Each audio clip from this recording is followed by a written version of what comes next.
Bom Ganhei uns dia, quilos ali. Bom estamos no ar. dia. Bom dia, boa tarde ou boa noite, internautas. Estamos aqui na nossa quinta live, né? No próximo dia 24 de julho, a lei de cotas, a lei que garante a inserção das pessoas com deficiência no mercado formal de trabalho, fará 29 anos de existência. É uma legislação que a gente tem que cuidar muito bem. Toda hora se joga casca de banana no caminho dessa legislação. Toda hora, enfim, existem movimentos que tentam enfraquecer ou desvirtuar essa legislação.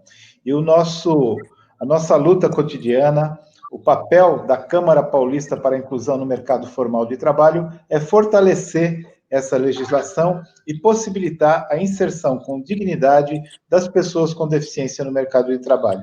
Esta série de lives que nós estamos realizando, com pessoas com deficiência que eu estou entrevistando, faz parte das celebrações dos 29 anos da existência da Lei de Cotas. E hoje tenho a alegria e o prazer de entrevistar a Duda Schiavo. Temos aqui também a participação do Luan Mota, que é o nosso intérprete de Libras. Quer se apresentar, por favor, Luan? Ok, vamos lá. Moreno, cabelo de barba preta, olhos escuros, estou utilizando uma camisa polo cinza. Obrigado, Luan. E a Duda aqui com a gente hoje. Você pode se apresentar, por favor, Duda? Eu sou a Duda Schiavo, eu tenho cabelos pretos, ondulados, eu sou branca, meu rosto é bem redondinho, né, Tuca? Meus olhos pretos, tô de batom rosa, meio escuro, vermelho. Eu tô vestindo uma camiseta preta de manga comprida e de gola, assim, no pescoço. Qual a sua idade, Duda? Eu tenho 23 anos. 23. Me formei faz um pouquinho de tempo, faz um mês só. Uhum. Bom, eu sou o Tuca Munhoz, eu tenho 62 anos, sou branco, tenho barba e bigode grisalho, olhos azuis, pouquíssimo cabelo, ainda passei a máquina 1, uso brinco de pequenas argolas, estou usando uma camisa azul, tipo camisa jeans. Então, vamos aqui começar a bater um papo com a Duda. Duda, sempre que eu vou entrevistar alguém, é claro, eu procuro saber algumas coisas das pessoas, eu até te procurei para a gente trocar umas informações, pedir para você me passar algumas coisas. E aí eu estava lendo um texto seu, muito lindo, que você postou no Instagram, e eu li uma frase que diz assim, você estava falando do seu namoro, né? Foi um texto que você escreveu para os Dias dos Namorados, que, aliás, quem me falou disso foi a Mila, nossa amiga Mila Guedes, né? Que é uma das... Querida. Nossa querida. Um beijo aí, Mila. A Mila tem nos assistido todos os dias. Espero que ela esteja aqui. Então, e aí você dizia, no texto você falava uma frase que eu pesquei lá no meio que me tocou, que você dizia assim, além da deficiência e com a deficiência.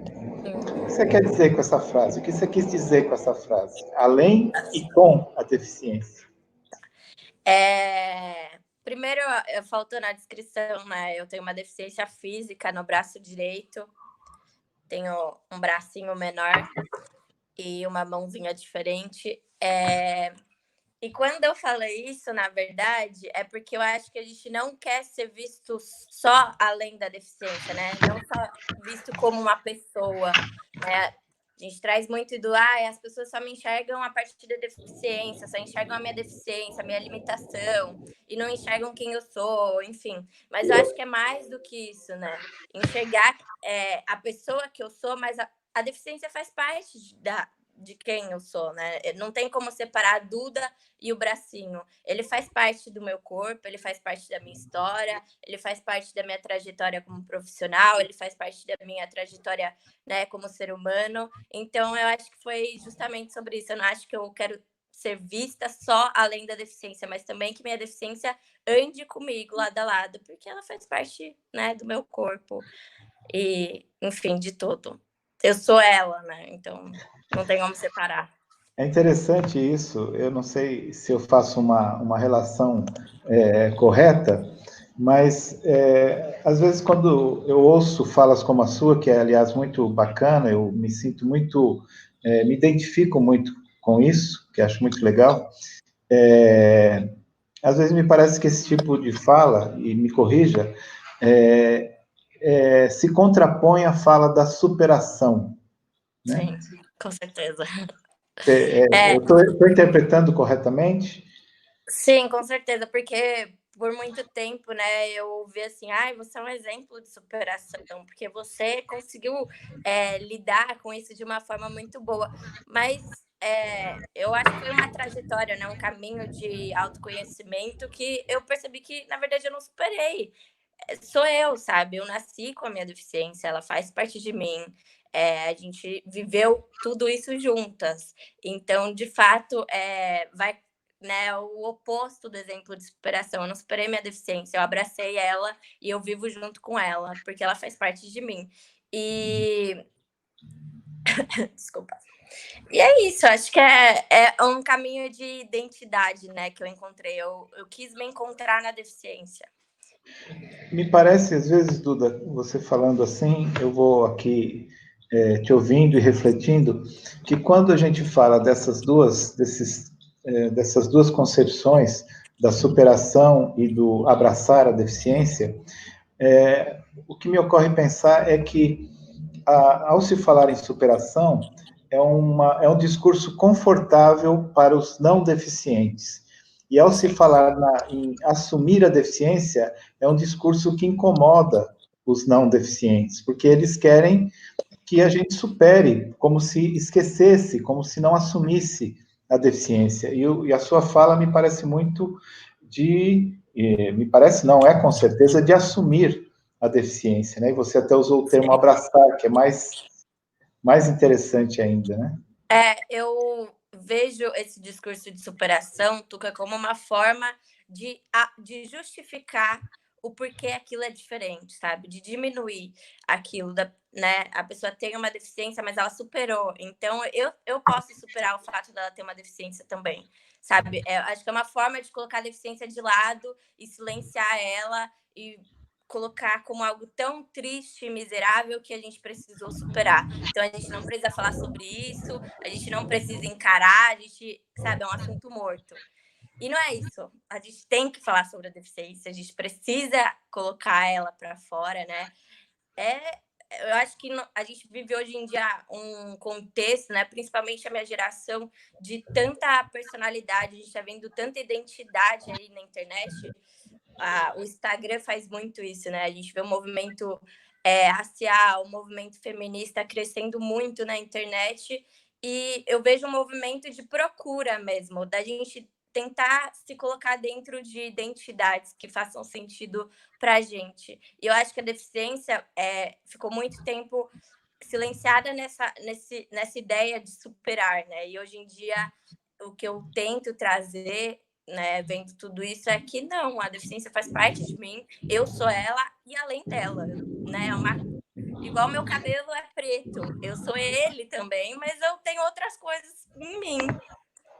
Acho que é basicamente isso, assim. Você citou agora a questão de outros grupos sociais, né? Você falou de mulheres, o movimento feminista, a questão de raça e tal. Esses grupos sociais também têm tido, de uns tempos para cá, políticas afirmativas, políticas de cotas, né? Por exemplo, me ocorre agora lembrar, nos partidos políticos tem a cota de 30% para mulheres. Nas universidades tem cotas para negros, cotas para mulheres, cotas para pessoas com deficiência também. A lei de cotas das pessoas com deficiência para o mercado de trabalho é uma legislação mais antiga, né? Eu acho curioso quando a questão das cotas para outros grupos sociais, chamados minorias, são bastante recentes, né? E criaram muita polêmica, né? Muita polêmica, as pessoas não aceitam, Existe, por exemplo, agora o ex-ministro da Educação, no apagar das luzes, ao sair do ministério, ele assinou uma portaria, enfim, né, acabando com a legislação, com as cotas no ensino, na pós-graduação universitária, enfim. A questão das cotas tem sido muito polêmica aí, sobretudo de raça e de gênero. Acho que é de raça ainda mais, não? Mas as cotas das pessoas com deficiência não geram tanta polêmica, as cotas no mercado de trabalho, apesar de, como eu disse no começo, nós corremos um eterno risco dessa legislação ser desvirtuada ou, quem sabe, extinta. Como é que você vê a questão das cotas e, especificamente, a questão da lei de cotas para pessoas com deficiência no mercado de trabalho? Enquanto uma política afirmativa, você entende que é uma política afirmativa? Com certeza, né? Eu acho que a gente tem um histórico de exclusão gigantesco e muito silenciado, né? Enfim, quando você fala isso dos movimentos, dos outros movimentos, eu me lembrei aqui de um post que eu vi na internet falando sobre essa movimentação e não falava sobre as pessoas com deficiência, né? E eu vejo isso muito acontecer, de como as movimentações de outras pautas acabam explodindo e a pessoa com deficiência ela ainda continua nessa linha de silenciamento que a gente vê historicamente acontecer. Então, sim, eu vejo a lei de cotas como extremamente necessária.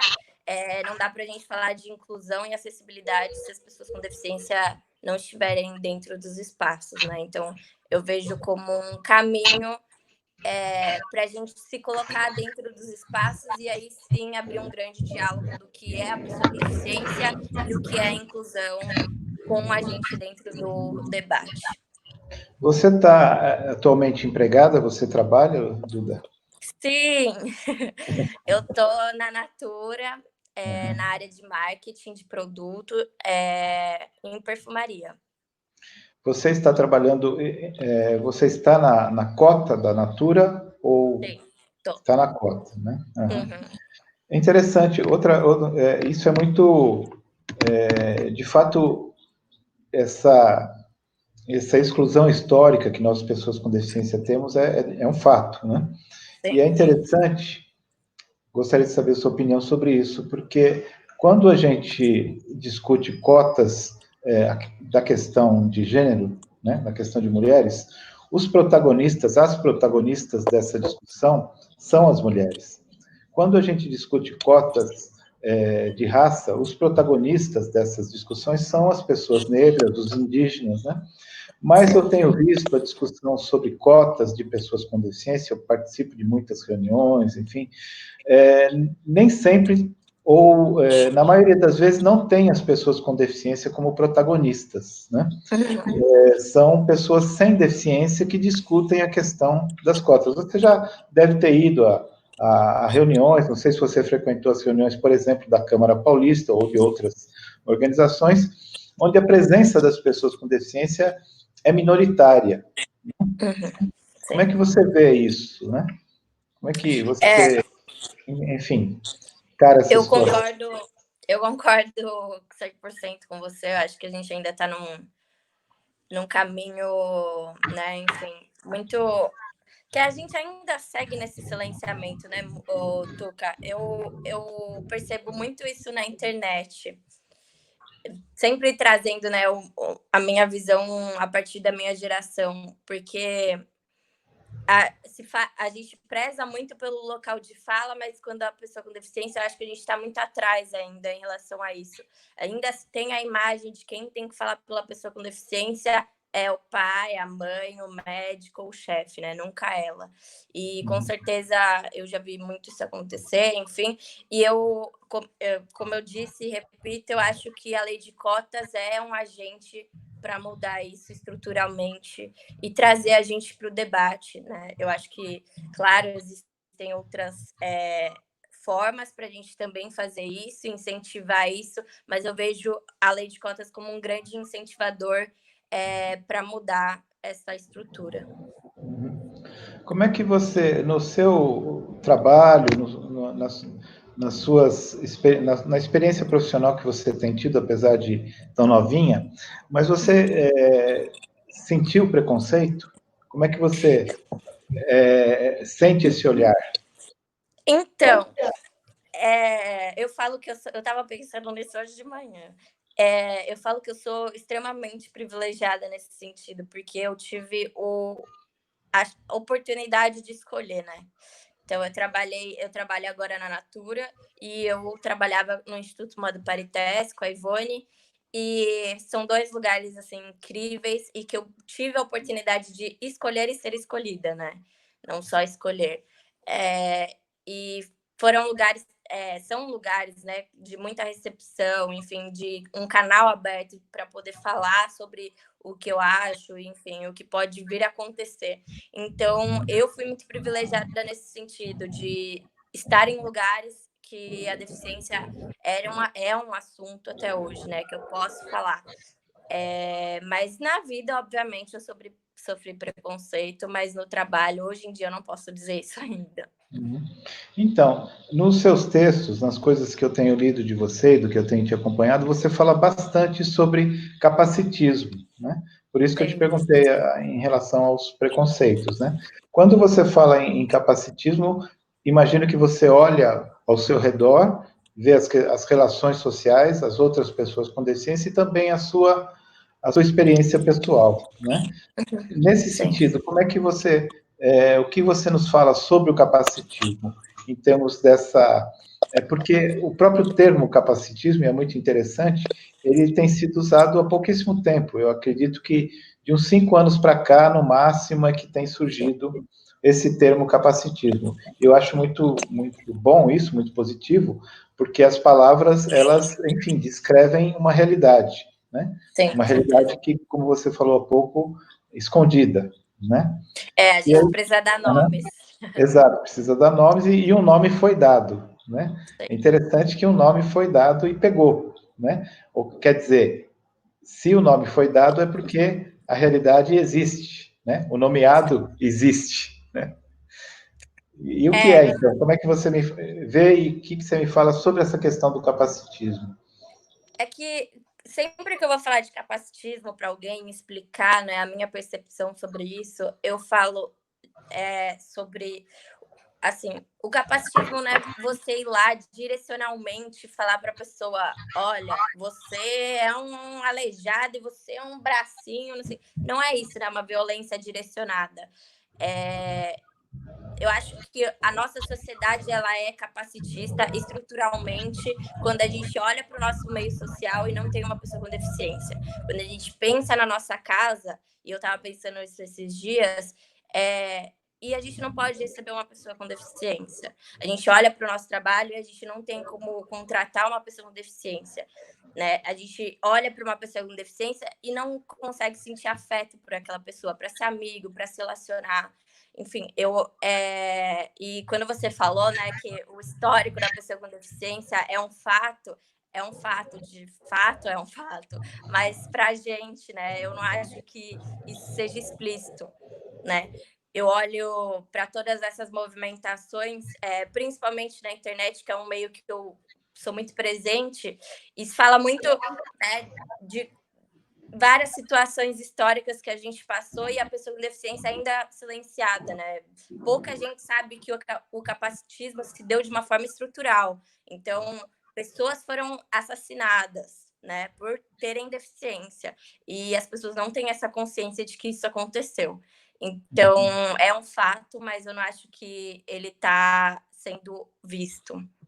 E quando eu falo de capacitismo, é justamente sobre isso, sobre a gente não conhecer a pessoa com deficiência, não conhecer a história da pessoa com deficiência, não conviver com ela, e ela não está no debate, né? Enfim, quando a gente olha para o feminismo, para o racismo, enfim, onde está a pessoa com deficiência, para o movimento LGBT também, aonde está a pessoa com deficiência no meio de tudo isso. Então, eu acho, quando eu falo de capacitismo, é justamente sobre essa exclusão da gente como seres sociais, como seres, né, não só no trabalho, mas também na vida amorosa, nas redes sociais, Doutor, enfim, nas você amizades. falou do capacitismo estrutural, e deu alguns exemplos e citou a coisa do afeto, das dificuldades que esse capacitismo estrutural dificultaria as próprias relações de afeto. Sim. Né? Como é que é? Me fala mais sobre isso. Sabe, Tuca, eu estava assistindo um vídeo de uma menina, Amanda, uma conhecida aí de internet, e ela estava falando, eu vou usar a fala dela, sobre como o amor ele é construído a partir do corpo padrão, né? Ele se valida a partir do corpo padrão. Então, a gente se relaciona a partir do beijo, da relação sexual, da mão dada, né? De você andar junto, de você levantar o pé quando você beija. Eu achei demais isso que ela falou, porque é exatamente isso, né? É um padrão, é bem um padrão do cinema americano, né? Esse negócio de levantar o pé quando beija é bem da atriz americana, né? E a gente valida o amor a partir disso, né? Então, quando a gente olha para a pessoa com deficiência, o que ela tem para dar, né? Se ela não tem esse amor padrão, baseado nesses quesitos. E também a questão do corpo mesmo, né? O que é... Eu acho que eu vejo uma dificuldade por criar afeto por um corpo que não segue esse padrão, né? Ele é diferente, então ele não é sexual. E historicamente a pessoa com deficiência ela não é vista a partir da sexualidade, né? Não é uma pessoa que se relaciona. Então eu acho que a questão do afeto cruza muito com o capacitismo. Você sabe que é muito interessante isso, e eu tive que lidar isso por muito tempo. Eu agora uso cadeira de rodas, mas durante muitos anos, toda a minha juventude e tal, eu usava muletas, né? E a muleta impede de se andar de mão dada. Você não consegue andar de mão dada se você está usando muleta, né? Então é bem isso que você coloca, né? Enfim, e aquilo para mim foi uma situação muito complicada até eu vencer essa coisa comigo mesmo, né? E Sim. é interessante, né? Porque é um modo de estar no mundo, né? Mas o padrão diz que você tem que andar de mão dada com a sua namorada, ou Exato. e tal, né? E só existe um jeito certo de se relacionar, né? Não existe Exato. E se você não se relaciona, não faz conforme manda o figurino, levanta o pezinho na hora de beijar e etc., você acha que você é o errado, né? O problema está aqui que você não faz conforme está dito. E até você reunir forças, né? E senso crítico para dizer que não, o problema não é esse, o problema é outro, né? É complicado, né? E se você não consegue reunir essas forças e essa reflexão, né, para lidar com isso, você vai carregar eternamente o status de pessoa errada, né? Ou de pessoa com deficiência, né? Por muito tempo eu percebia que eu ficava eu era colocada como amiga, sabe? Dentro das minhas relações. Eu era sempre a amiga, melhor amiga, melhor amiga. E eu falava, gente, alguma coisa tá errada, né? Todo mundo quer ser meu melhor amigo, ninguém quer me beijar. O que é isso? E eu, né, enfim, eu sempre falo que a gente nasce com a deficiência, ou enfim, adquire, mas a gente precisa aprender a ter a deficiência, a olhar para ela e falar, é meu, né? Faz parte de mim.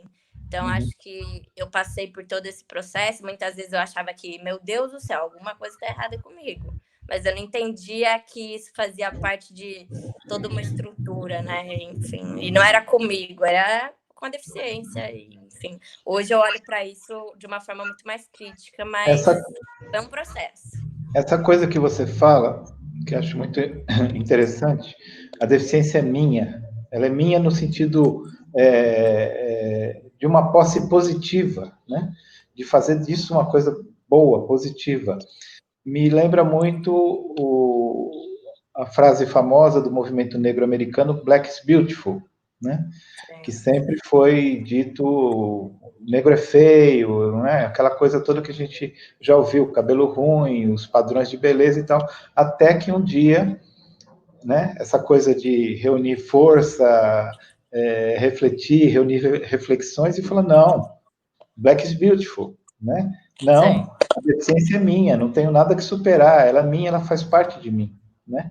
Isso é muito positivo, eu acho que a sua fala contribui muito. Espero que muita gente assista essa live e te ouça, porque é muito importante essa fala, né? E acho até que é muito mais importante saindo de você, com seus 23 anos, do que saindo, por exemplo, de mim ou de qualquer outra pessoa que já fez a sua parte na estrada. Ainda temos estrada pela frente, mas eu acho muito interessante. Esses dias o secretário Cid Torquato reuniu lideranças do movimento das pessoas com deficiência, né? E eu falei que ótimo, né? Estou muito contente de participar disso, né? E eu falei para ele da importância de ter gente jovem nisso, porque das pessoas, tinha umas 40 pessoas e tal do Brasil inteiro, acho que a faixa etária era de 50 anos para mais, sabe? Eram pouquíssimas pessoas. Acho que Isso sempre acontece. uma menina só era mais jovem, né? Fernanda, acho que é o nome dela. Mas a grande maioria são pessoas que militaram aí nos anos 80, né, 90, e ótimo que continue militando, né? Mas nós temos que ter lideranças, ter gente jovem. E acho que essa sua fala, Duda, enriquece muito o movimento, sabe? Acho que é muito, muito rico. Nós, o pessoal da minha faixa etária e tal, nós lutamos muito para deixarmos de ser objeto da clínica, né, dos médicos, da medicina, porque a deficiência sempre ficou ali naquela coisa do campo da medicina e tal. Tanto é que se fala do modelo médico e do modelo social da deficiência. Acho que nós conseguimos nos libertar um pouco desse modelo médico, mas ele está aí também, sabe? Como a casca de banana na lei. Ele está ali o tempo todo querendo nos dominar. Mas eu acho que a sua fala, quando se fala de tomar posse, né? E é interessante que o movimento ocupa, né? Das ocupações e tal, em vários sentidos, tem um pouco esse viés, né? Ou ocupar em vários sentidos, né? Como que ocupar a deficiência, né? Sim, com certeza. E eu acho que a sua fala, vindo de você, tem uma importância muito grande mesmo. Mas eu não tiro essa importância, viu, Tuca? Porque eu tenho uma grande crítica à nossa juventude, porque a gente acha que começou ontem, né? Que a gente acha que tá abalando, que a gente que é dono desse movimento, que a gente que tá conquistando. E não é isso, né? Tem muita gente nessa história e que lutou pra gente estar podendo estar aqui, né? Falando. Eu só tô aqui falando porque alguém abriu o caminho. Senão a gente já tá tudo junto ali, guardadinho.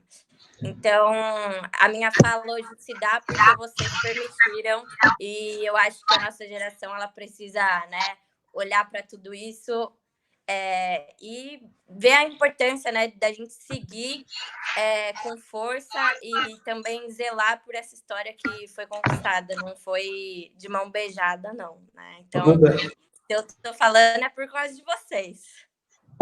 Hoje você me tocou muito, essa sua fala me tocou muito. E teve uma outra vez, não sei se você se lembra, que você falou uma coisa que também me tocou bastante. Que você falou também da cultura de paz, lembra disso? Você falou, né, numa reunião que a gente estava junto, você falou, eu estava, acho que falando alguma coisa um pouco indignado, não sei das quantas, e você tomou a palavra e falou da questão da cultura de paz, de como a gente incorporar ao movimento das pessoas com deficiência a cultura de paz. Foi isso? Me lembro bem dela. Eu falei sobre como a gente garantir, né, uma fala educativa e a gente levar todo esse conhecimento para frente de uma forma não violenta, quando na verdade a gente passa por esse preconceito diariamente. Enfim, às vezes eu até falei lá na hora, eu falei, às vezes a gente só quer explodir todo mundo, botar fogo e falar, olha, eu cansei, vocês que se virem que eu cansei. Mas eu entendo que, né, somos humanos, a gente tem dias e dias, mas como movimento e como seres políticos, eu acho que a gente precisa pensar em como levar isso para as pessoas sem deficiência e abrir esse assunto, né? Porque a gente precisa começar a falar e era essa a minha dor na hora, de como acessar essa raiva que eu sentia no momento de uma situação de preconceito e levar de fato e falar, olha, não é assim, é assim, assim, assado. Você não deveria estar dizendo isso. Às vezes eu penso que quando a gente assume e está na luta pelos direitos das pessoas com deficiência, é importante também a gente ficar muito atento ao que está acontecendo ao nosso redor, no sentido de contribuir com outras situações, com outros grupos, com outras lutas, incorporar às nossas lutas conceitos como esse que você coloca da cultura de paz e tal. Mas também foi difícil para mim chegar, pelo menos essa é a minha conclusão, de que a nossa própria luta, ela tem uma força muito grande, ela contribui muito para a potencialidade de mudanças sociais que existem no mundo, né? Essa potencialidade que reúne, enfim, uma série de outras questões, de outros grupos, de outras situações em que as transformações sociais estão latentes. E a nossa luta traz muito essa potencialidade de uma transformação, de um novo conceito de viver, né? Eu estava ouvindo uma entrevista de um antropólogo dizendo que quando se fala de humanidade, a gente logo pensa a nossa humanidade enquanto grupo dominante, né, do homem branco que dominou o mundo, né? E a humanidade não é isso, a humanidade é muito mais que isso, né? Tem uma miríade de outras culturas, de outros grupos humanos que são dominados, mas que são humanidade também. Só que a gente tende a considerar que a humanidade é essa construída pelo homem branco, enfim, pelo macho alfa, essas coisas todas, né? Então, eu fico considerando que a própria discussão da deficiência, ela provoca e ela ajuda a corroer um pouco essas estruturas de dominação, né? E aí, te perguntando, você tem toda uma atividade na internet e tal, discutindo acessibilidade, fazendo uma série de outras discussões.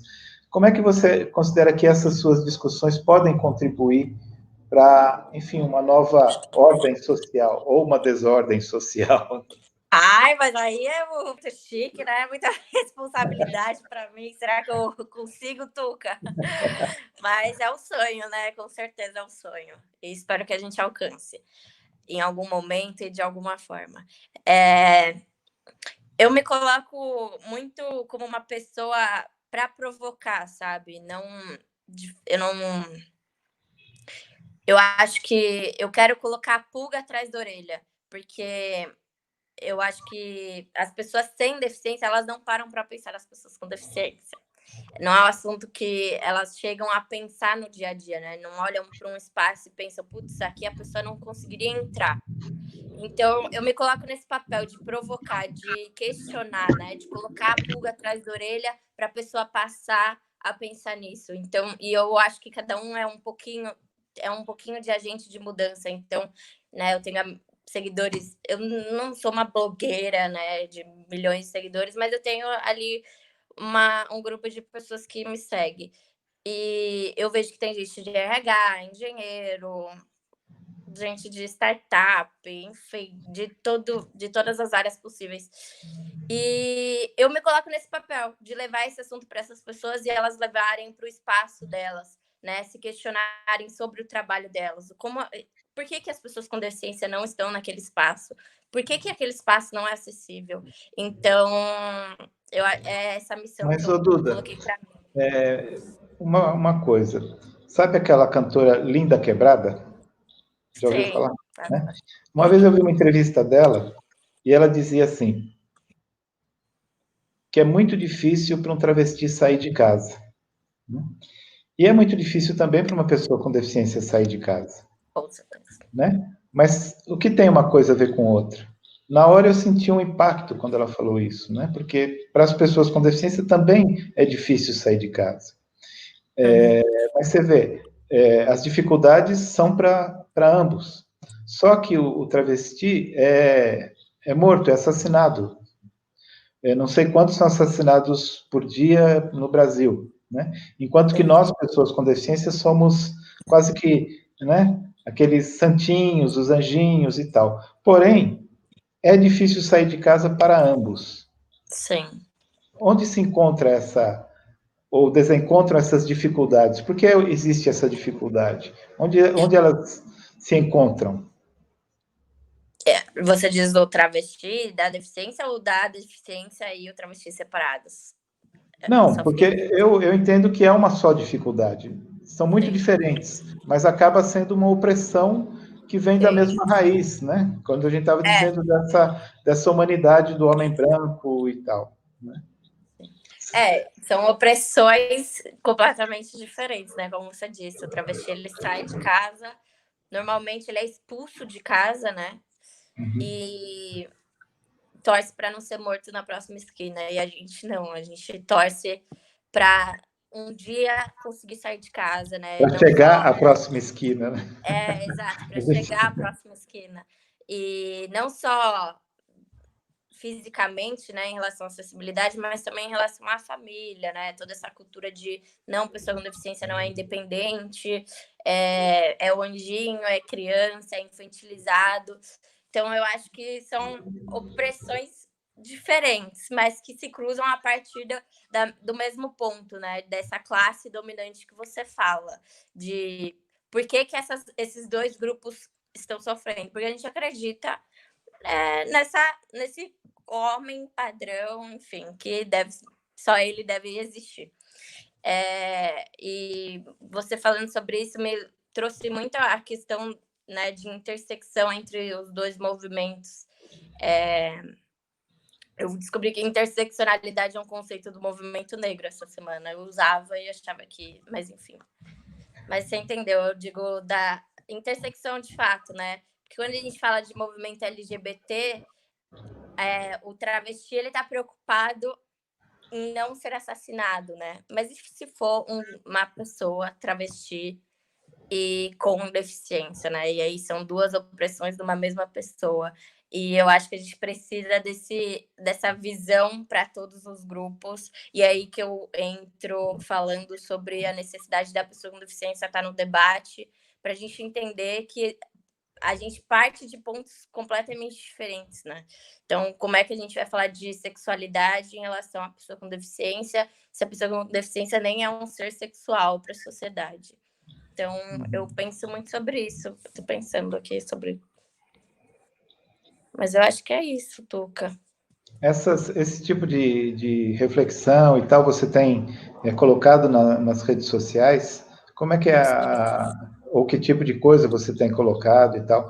Você tem junto com o Gustavo Tornier, inclusive, vocês têm agora um programa, um programa no Instagram sobre a gente fez uma live juntos, né? Foi super divertido, nossa. Mas falando sobre acessibilidade, é isso? A gente falou de tudo, na verdade, assim, a gente passou por todos os assuntos, até uma conceituação, né, para caso alguém não soubesse. E a gente foi um clima tão gostoso, assim, que acho que quebrou tanta... Eu fiquei energizada no dia, porque eu senti, de fato, algumas coisas rompendo, né? Porque eu e o Gu, a gente tem idades, né, ali parecidas, acho que ele tem 27, eu tenho 23, e a gente trouxe assuntos muito atuais, né? A gente falou sobre séries, sobre entretenimento, sobre a internet, mas a gente foi também em relação à sexualidade, o Gu, a gente quase montou um Tinder online ali para paquerar na hora, então eu acho que foi uma forma super divertida de quebrar vários paradigmas, então foi muito divertido mesmo. E o que mais você faz na internet? O que mais você tem? Qual é a sua presença na... Eu venho atuando aí a passos pequenos, mas porque tudo é muito pessoal, né, Tuca? Quando você tem uma deficiência, né, é uma luta política, social, mas também é sobre nossas vidas e, como eu disse, somos humanos, temos dias e dias, às vezes a gente se ama, às vezes a gente não se ama, às vezes a gente quer falar sobre, às vezes a gente quer viver uma vida fútil, sentar no sofá, tomar uma cerveja, tomar um chocolate e pensar em qualquer coisa. Então, eu tenho respeitado esse meu tempo de pessoa, né? Mas como eu disse, eu tenho tentado colocar essa pulga atrás da orelha, ser muito informativa, né? Prezando por essa cultura mesmo não de paz exatamente, mas de informação, né? De educar, de reprogramar, né? De passar para as pessoas de não é o que vocês estão pensando, não quebrar esse imaginário que a gente tem sobre a pessoa com deficiência. E também trazer a visibilidade, porque eu sempre trago isso na minha página, falando como a gente se espanta com muita coisa. E quando é sobre a pessoa com deficiência, isso se cala. Ninguém fala nada, a gente não vê a grande mídia falando sobre isso. A gente não vê corrente no Instagram, no Facebook, né? Ano passado, a lei de cotas passou aí por um apuro gigantesco e ninguém falou sobre isso, né? Enfim, a gente vê uma pessoa falando uma fala na internet e eu acho isso completamente válido.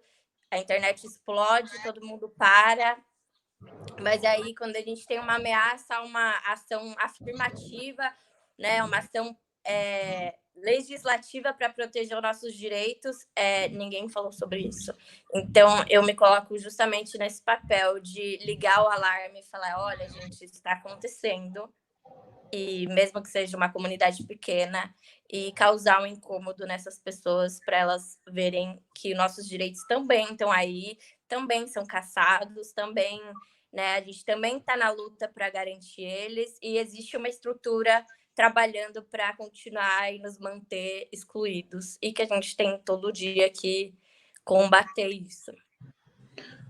Ô, Duda, é interessante isso. Você falou do grande apuro que a lei de cotas passou, né? Realmente. Mas por que você acha que as pessoas, que existe uma sempre presente tentativa de boicote à lei de cotas, né? Sendo que ninguém, assim, claramente, na lata, falaria que gostaria de prejudicar ou de furtar direito às pessoas com deficiência. Ninguém fala isso. Muito, muito ao contrário. Né? As pessoas falam, não, as pessoas com deficiência têm todos os direitos, etc, etc. Todo mundo quer ser bonzinho com deficiência, né? E por que você considera que a lei de cotas está a todo momento aí num perigo de ser solapada? E, por outro lado, ninguém assume isso. Exato, ninguém assume isso, né, Toca? E ninguém nem fala sobre isso. O não espanto me assusta mais do que qualquer coisa. Eu acho que, além de um interesse econômico aí, né, por parte das empresas, porque de fato é uma coisa que, quando toca no bolso, o negócio pega fogo. Mas, além disso, eu tenho uma percepção de que, como eu falei, é uma estrutura que ela trabalha o tempo inteiro para manter uma classe dominante, para manter esses grupos minoritários excluídos. Eu não tenho conhecimento suficiente para dizer quem é essa estrutura e qual é o interesse dela por fim de tudo, né? Mas para não dar nome aí às coisas. Mas eu entendo que, sim, assim como em relação à população negra, em relação à população indígena, LGBT, mulheres, existe sim uma estrutura que trabalha diariamente para manter a exclusão. E porque a exclusão ela mantém um grupo na dominação e mantém um lucro a partir disso, né? Você acha que, além das questões econômicas, no caso da lei de cotas, existem elementos daquilo que você falava no começo, do capacitismo estrutural, de não querer ter, de existir o desejo de não querer ter no ambiente de trabalho pessoas que fujam ao padrão de comportamento, o padrão de beleza, o padrão de funcionalidade, também iria nesse aspecto? Com certeza. Eu acho que a gente quer, né? Quer não, eu não quero isso, mas eu entendo que classe dominante quer se manter aí e, enfim, tudo que é diferente eles querem aniquilar. Eu não sei se é uma fala muito violenta da minha parte, muito, né? Em tempos que a gente está vivendo esse caos aí, a gente tem que tomar cuidado com o que a gente fala, porque às vezes vai para um caminho, né? Enfim, a gente está vivendo um cenário político muito sensível, mas eu entendo isso, que é uma, de fato, uma estratégia de sobrevivência dessa classe e tudo que é diferente deve manter excluído. Quando a gente estava falando, você colocou no caso dos travestis, das pessoas transexuais e tal, e quando ocorrem de ser pessoas com deficiência de dupla opressão. Como é que você vê, sendo mulher, a questão de gênero e deficiência? Sim. Acho que você tem umas questões bacanas sobre isso também, não? Sim, com certeza.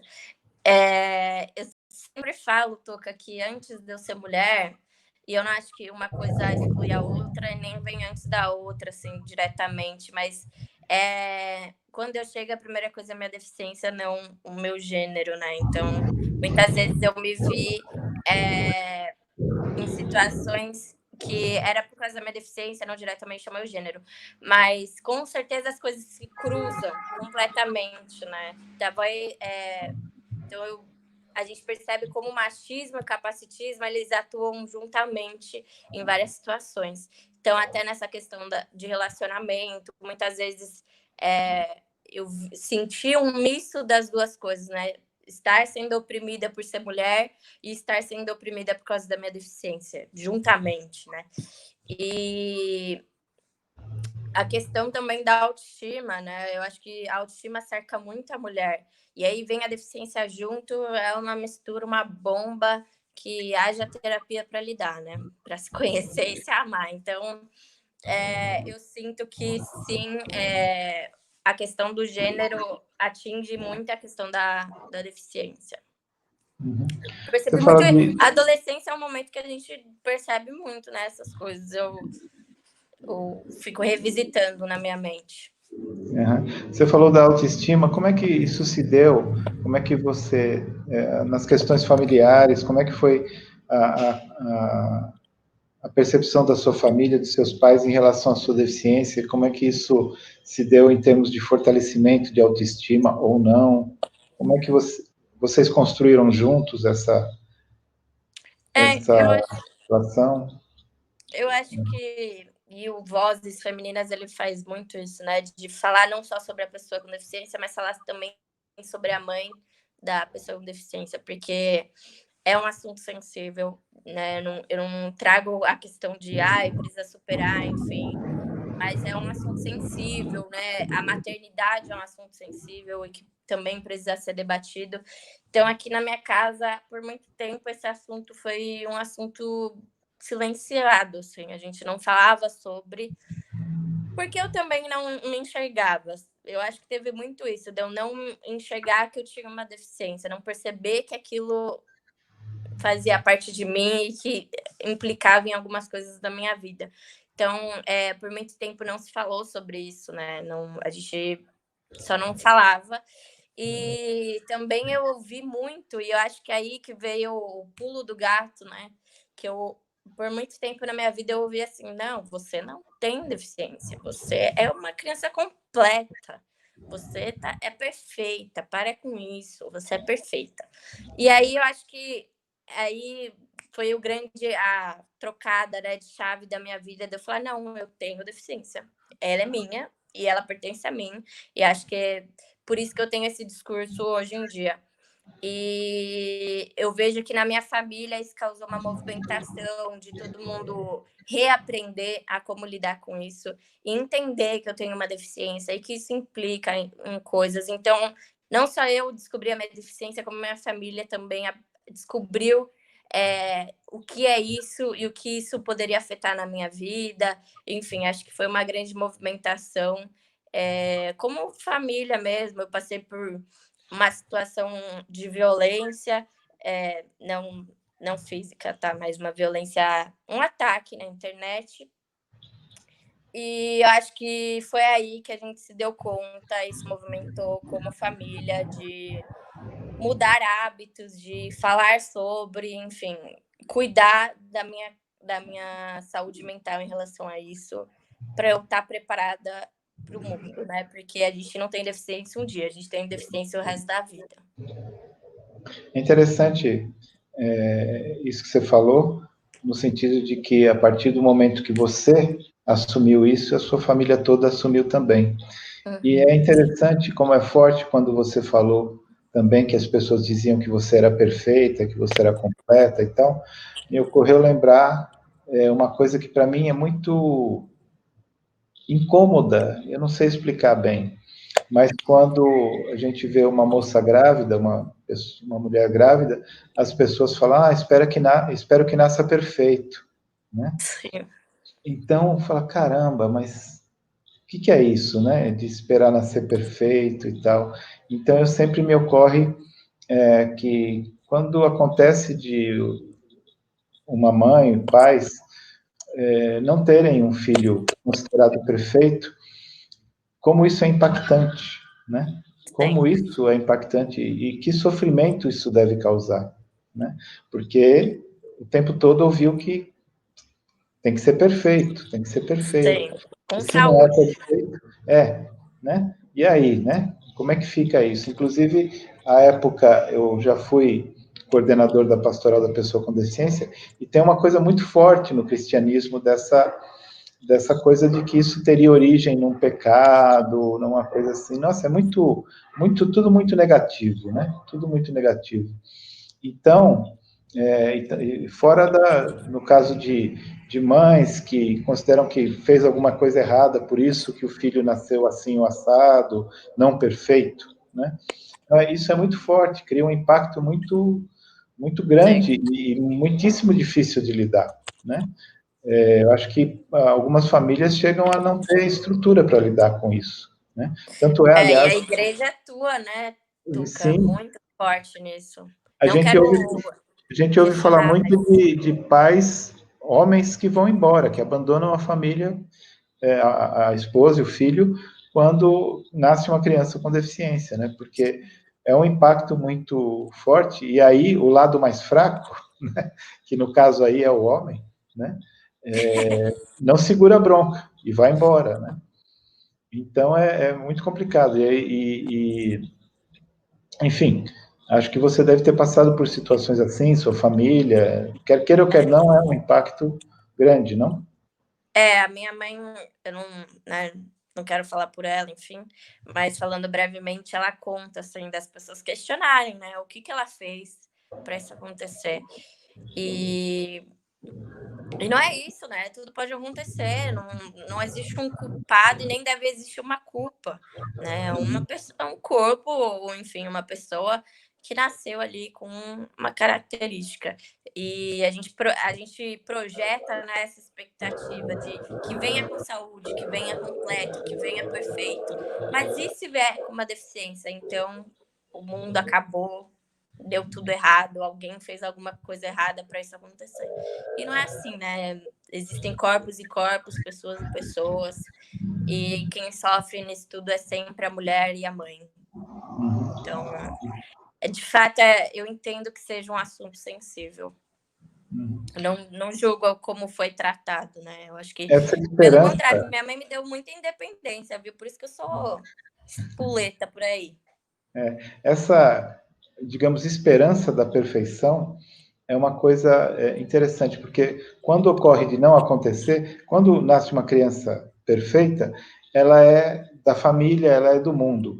Quando acontece de não ser perfeita, ela não é mais do mundo, e nem da família, às vezes ela é só da mãe. Né? Sim.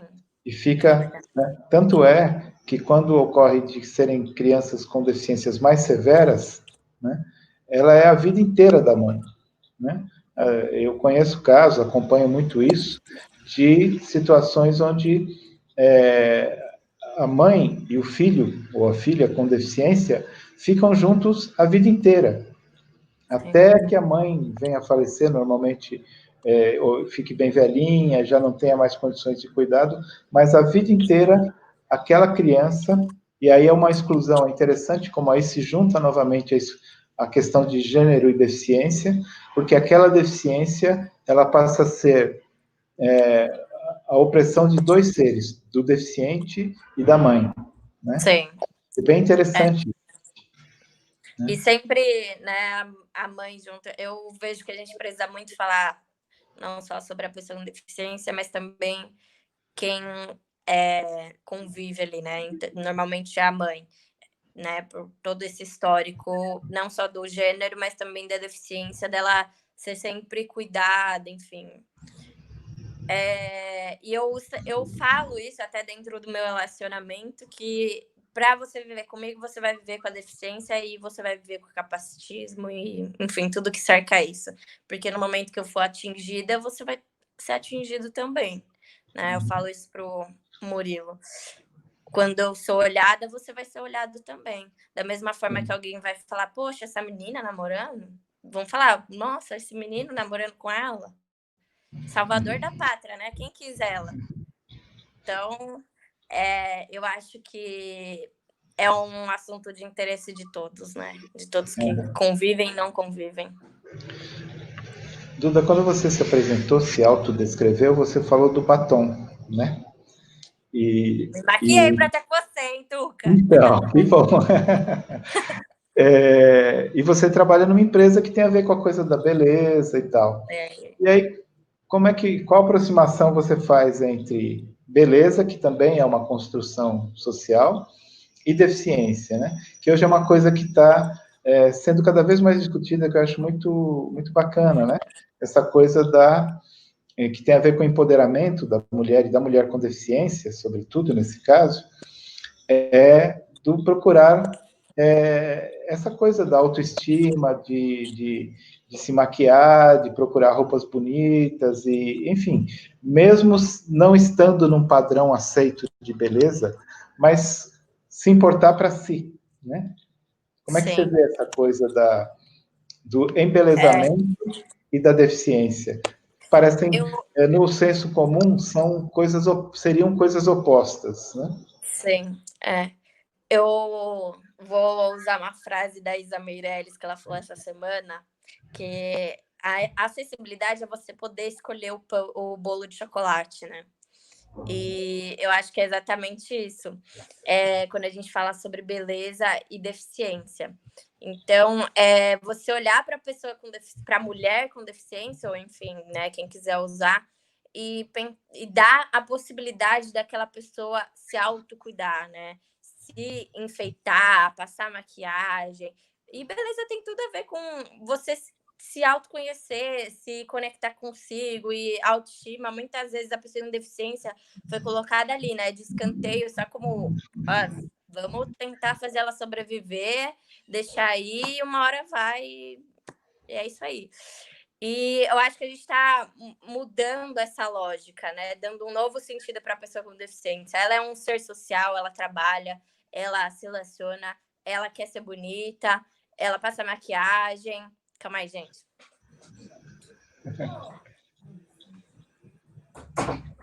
Desculpa.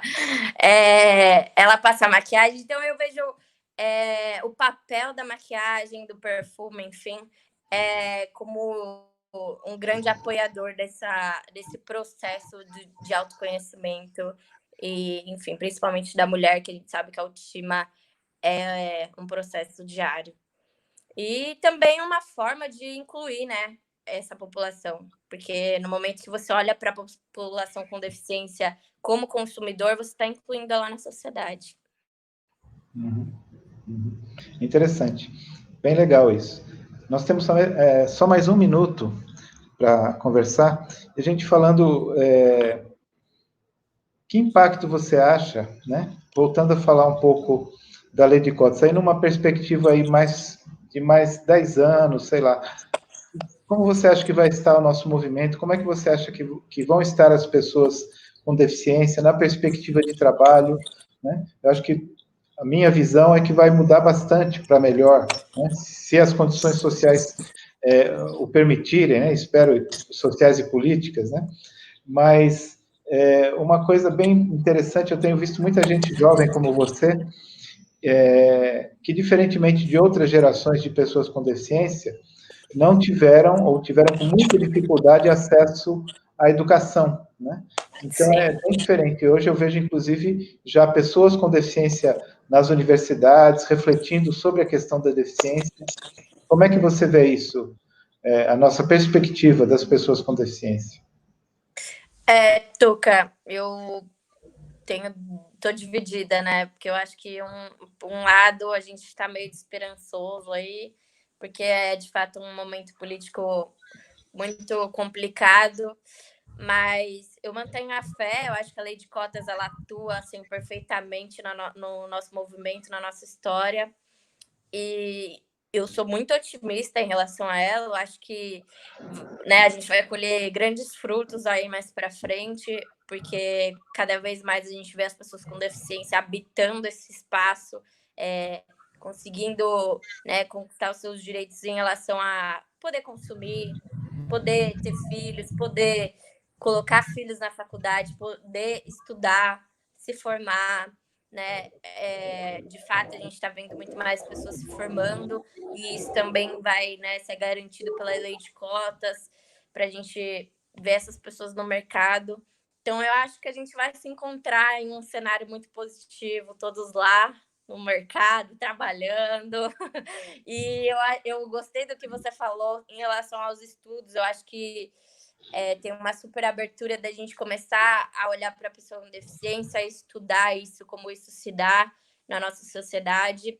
E a internet vem como uma super oportunidade para não só para novos formatos de trabalho, que eu acho que isso ajuda também em relação à acessibilidade. Às vezes não, mas eu acho que também é positivo.